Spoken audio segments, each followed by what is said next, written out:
and he ain't up here, if he ain't all the way focused, bro, he gonna get beat by Manny Pacquiao. Yeah, if they gonna do it, he gonna get beat by Manny Pacquiao. I thought he won. Manny won, 7-5. That was clearly a Manny win. That wasn't Pacquiao. That wasn't the bad. The way Manny looked, I think there's a lot of people want to see Manny back again. Oh, he looked scared as bro. Yeah, he felt something. But yeah, you know, that old man is the strongest.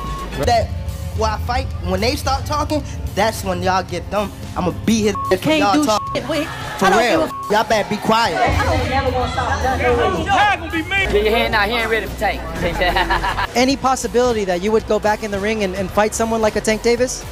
If you want, then if you come up to 147, then we can fight. Like, I'm gonna go in here, you're gonna kill me or I'm gonna kill you. And when you lose that feeling, then you lose. Tank looking for the big bag, the Jake Paul, Pacquiao, something Sola, and he's looking to, hey, I'll see you later. To prove, and yet he wants to continue to not only inspire but prove to everyone and himself that he still has what it takes nearly a quarter of a century into his professional career at the best weight class in the sport. No matter if he beats Barrios, then still Rolly Pacquiao. Next, for Rolly Romero. Manny Pacquiao. Does Pacquiao get through Barrios and get the WBC welterweight championship? None of that matters. I'll still fight him. What happened to that fight, Rolly? I want a Hall of Famer on my record. You know, at the age of 40, you become slow and become... And it's kind of a challenge to myself that to prove something. Saying things like Pac-Man is back. All I can say that Pac-Man is back and the journey will continue. At this point of his career, Manny should go out fighting whoever he wants to fight. He deserves it. Yeah. I heard they want me to fight Pacquiao next. I'm not predicting the fight, but I will do my best to do the same with my last fight. What you really meant to say, man, that's a shit. He gonna really f this boy up. I mean, send him back to the hood, knock him the f out, change his life. He gonna see about 6 different Pacquiao in the ring that night. Can't write Manny completely off because he's Brady-esque to me. It's like what I said about Tom Brady falling off the cliff. I do think Tom Brady's in decline. But when you're falling from here, boy, you got a lot of room. So Pacquiao is falling from such heights that he's still better than most. He's a tall, lean guy, but he fights like a shorter guy, and he's there to be. To watch a 40-year-old man be victorious in that ring on that night, he is inspiration to many, including myself. I'm inspired right now. I'm just inspired to beat him up. One of the great performances in the history of not only this sport, but all of sport. Next, for Rolly Romero. Manny Pacquiao. Does Pacquiao get through Barrios and get the WBC welterweight championship? None of that matters. I'll still fight him. What happened to that fight, Rolly? I want a Hall of Famer on my record. I don't pick my opponent. I don't, you know, I fight them all. He says you're his legacy fight. What? Rolando, he says you're his legacy fight.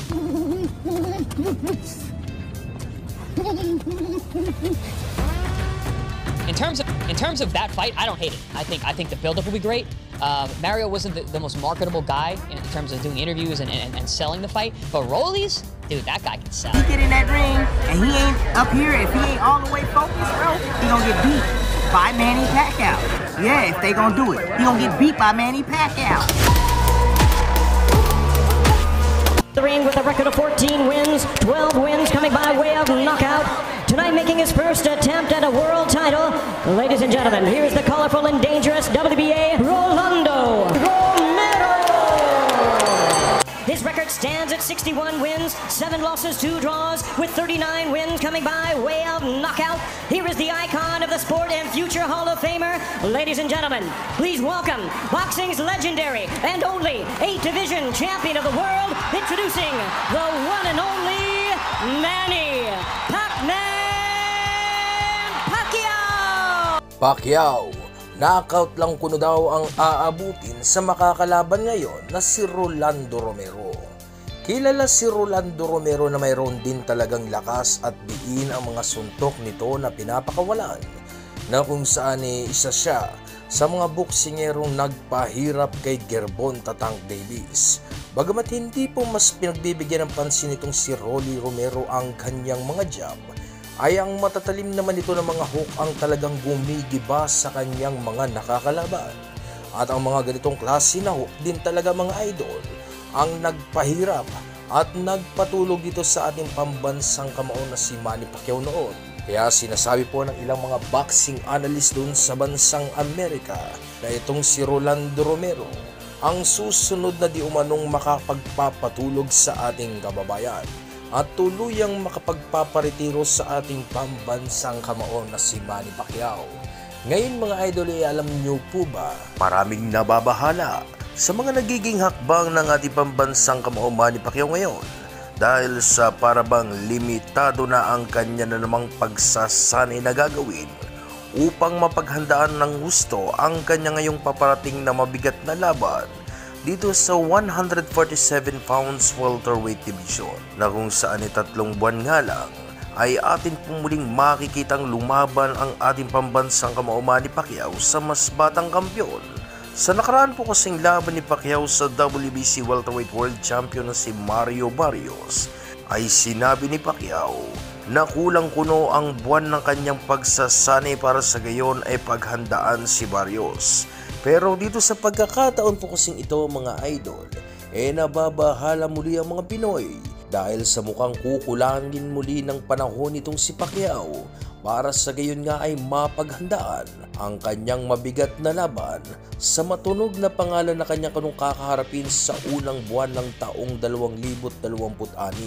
O tama po kayo ng pagkakarinig mga idol, dahil sa buwan ng Enero sa susunod na taon ay muli na kunong lalaban si Pacquiao para harapin itong WBA welterweight world champion na si Rolando "Rolly" Romero.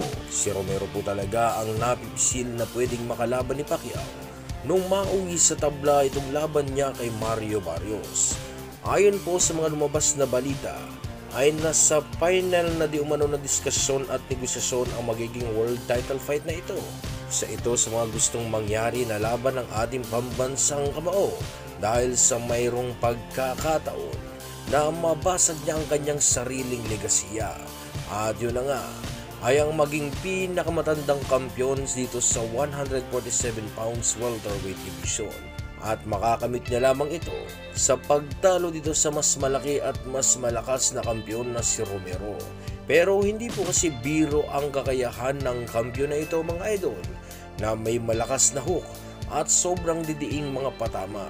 Kaya naman medyo mahihirapan din po talaga ang ating kababayan sa magiging laban niyang ito.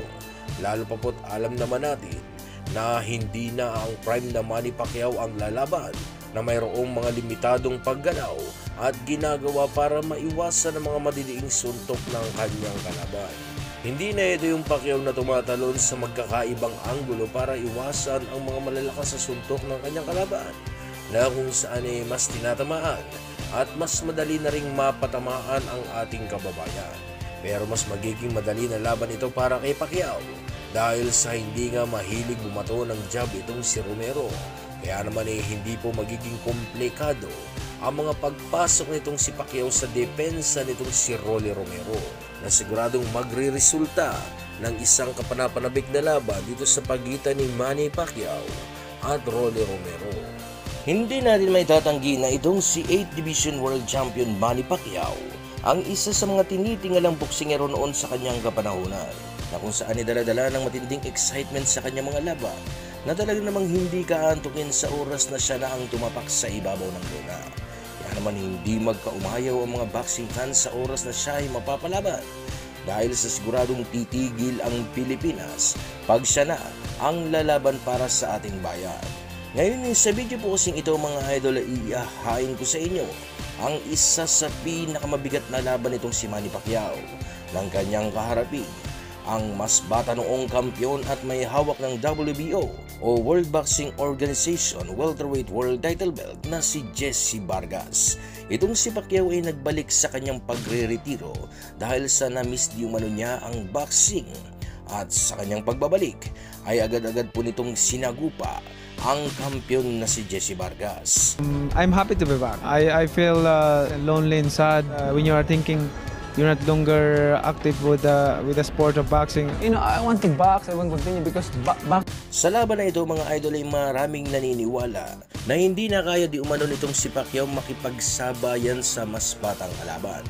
Lalo pat itong si Vargas ay nasa kanya na ngayong kapanahunan, na kung saan ay nag-uumapaw ang kumpiyansa ng kampiyon na ito, na kanya di umanong tatalunin lamang sa laban ang 8th Division World Champion na ating pambansang kamao na si Manny Pacquiao.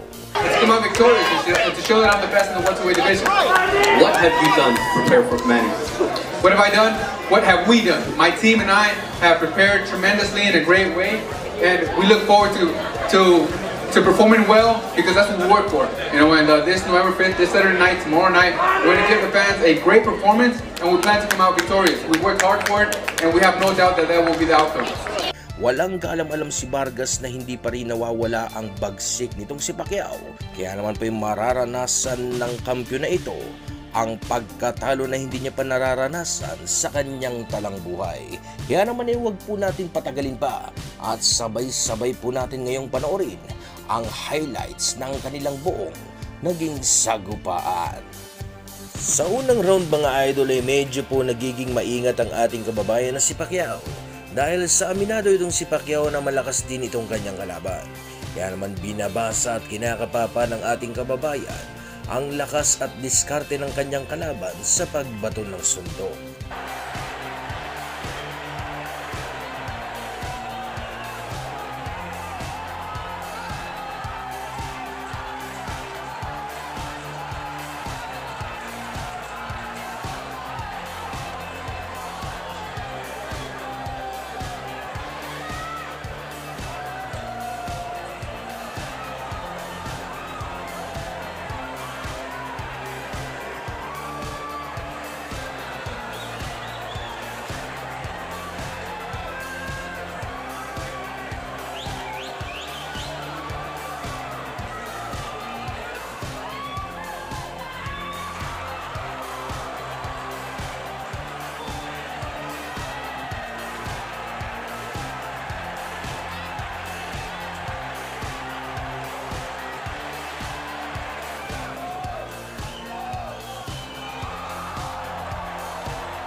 Sa pangalawang round mga idol ay medyo bumibitaw na ng madiding suntok si Pacquiao.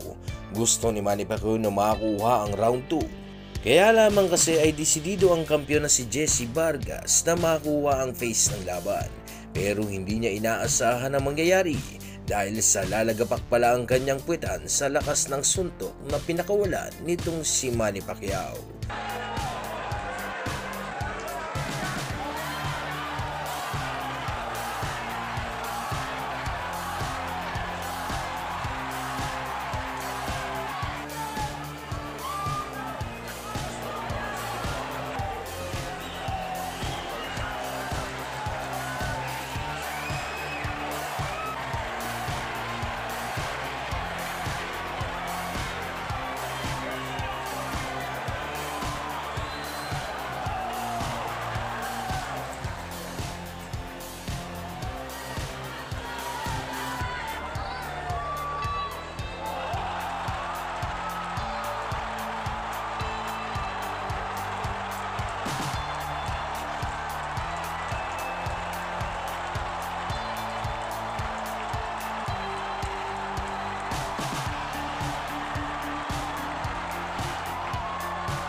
Sa pangatlong round mga idol ay animoy hindi bumagsak ang kampiyon na si Jesse Vargas dahil sa parabang siya pa ang naging mas agresibong boksingero sa round na ito na nagpapakawala ng mga madiding suntok sa ating kababayan. Di naman inaayaan ni Pacquiao na mangyari ito. Kaya naman malalakas na suntok din po ang pinakawala ni Pacquiao kung saan nga ay nagsimula ng maglaro ang ating kababayan.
Sa round 4 mga idol ay hati na ang naging scorecards ng dalawa dahil sa parehas po kasi silang dalawang nakapagpapatama ng malalakas sa suntok.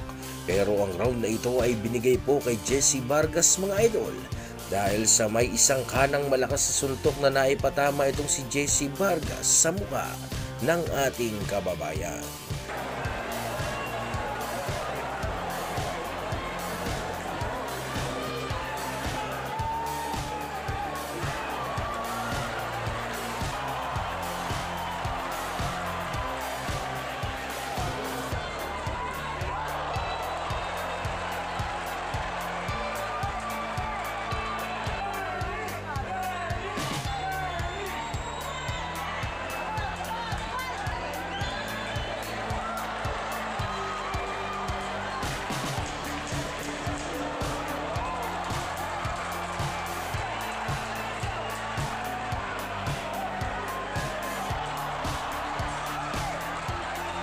Sa round 5 mga idol ay punong-puno na ng aksyon ng laban na kung saan nga po ay nakikipagbunuan na si Pacquiao sa kanyang kalaban.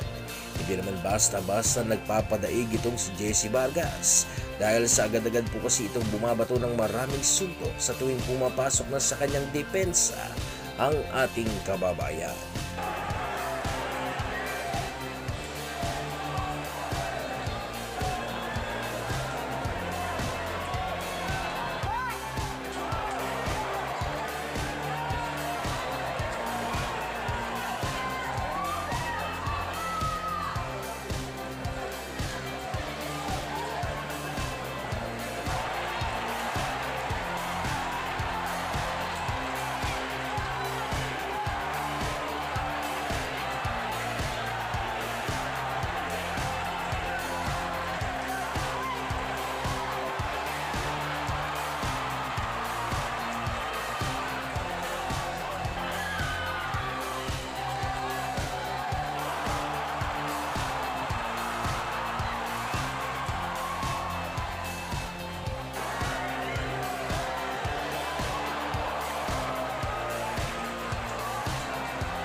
Sa round 6 mga idol ay naging maingat na si Pacquiao sa pagpasok sa depensa ni Vargas. Napag-alaman na po kasi ni Pacquiao na medyo malakas din talaga ang mga suntok nitong si Jesse Vargas na nagagawa siyang mayanig kung saan ay nawawala ang kanyang balanse. Kitang-kita po dito kay Jesse Vargas ang style nitong si Juan Manuel Marquez na kanya lang naman pong pinaggayahan na estilo para talunin ang ating pambato.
Sa round 7 mga idol ay minungkahi na po ni Coach Boboy Fernandez na hindi dapat matakot si Pacquiao sa pagpasok sa depensa nitong si Vargas sapagkat hindi nga naman daw ito isang counter puncher katulad nitong si Juan Manuel Marquez kung saan ay gumaganti nga lang naman daw ito ng suntok sa tuwing kanyang nararamdaman ang pagpasok ni Pacquiao sa kanyang depensa.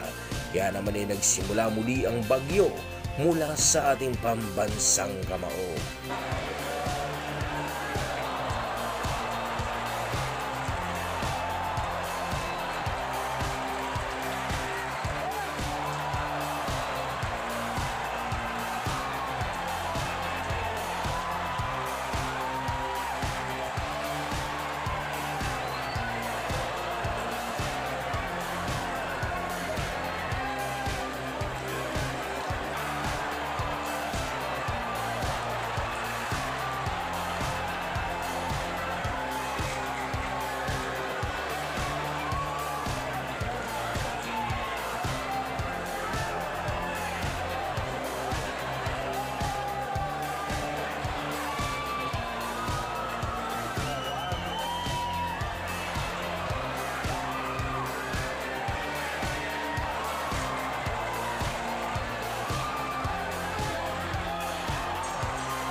Sa round 8 mga idol ay bahagya na pong sumasara ang kanang mata nitong si Jesse Vargas sa diin ng mga patama ni Manny Pacquiao.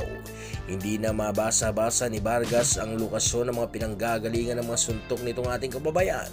Kaya naman ay bara-bara na ang Jesse Vargas sa round na ito na sumusuntok na lamang sa hangin. Ito ay dahil sa pabago-bago ang estilo na ginagawa ni Manny Pacquiao.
Sa round 9 mga idol ay dahil nga sa hindi natural ang estilo nitong si Vargas na ginamit sa laban na ito, ay kaya naman lubos na nahihirapan siyang makipagsabayan kay Pacquiao.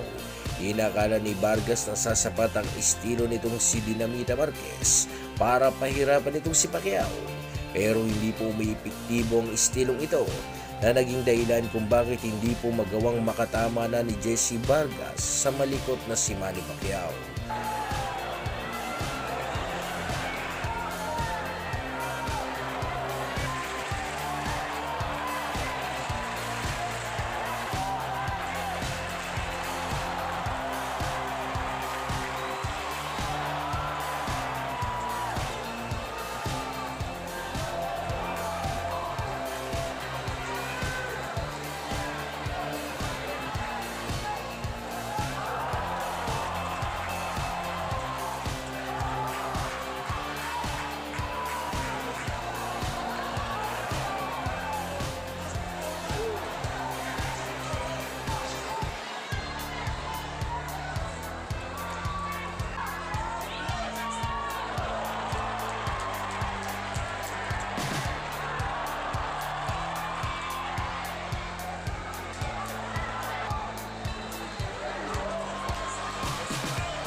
Sa round 10 ay gustong-gusto ni Vargas na mag-deliver ng pressure.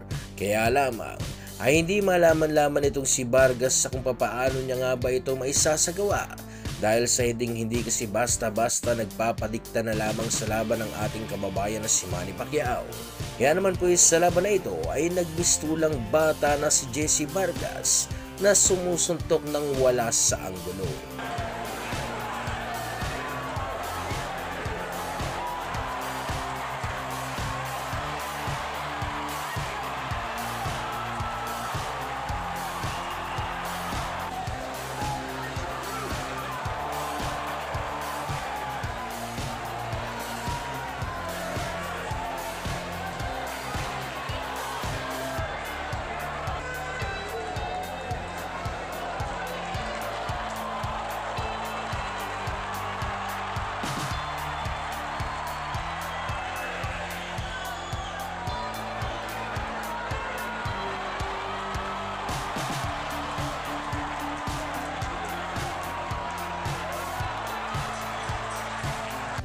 Sa round 11 mga idol ay hindi na alam ni Jesse Vargas sa kung paano niya nga ba pupuruhan itong si Pacquiao.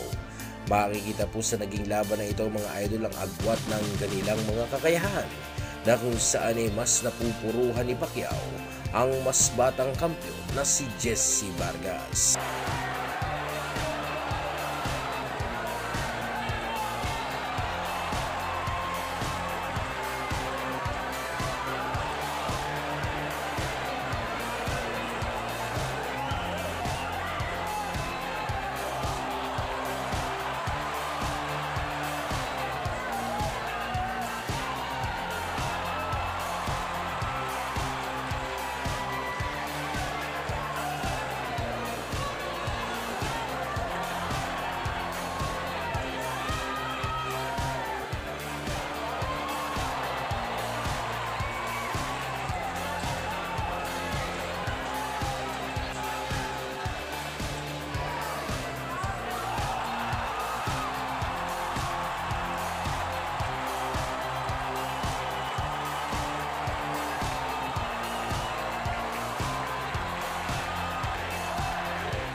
Inakala ni Vargas na siya ang nanaig sa laban nila ni Pacquiao, kung saan nga po ay nauuna pa nga po itong kumaway sa mga fans na para bang gusto niyang iparating na naniniwala siya na siya ang nanaig sa laban nila ni Pacquiao.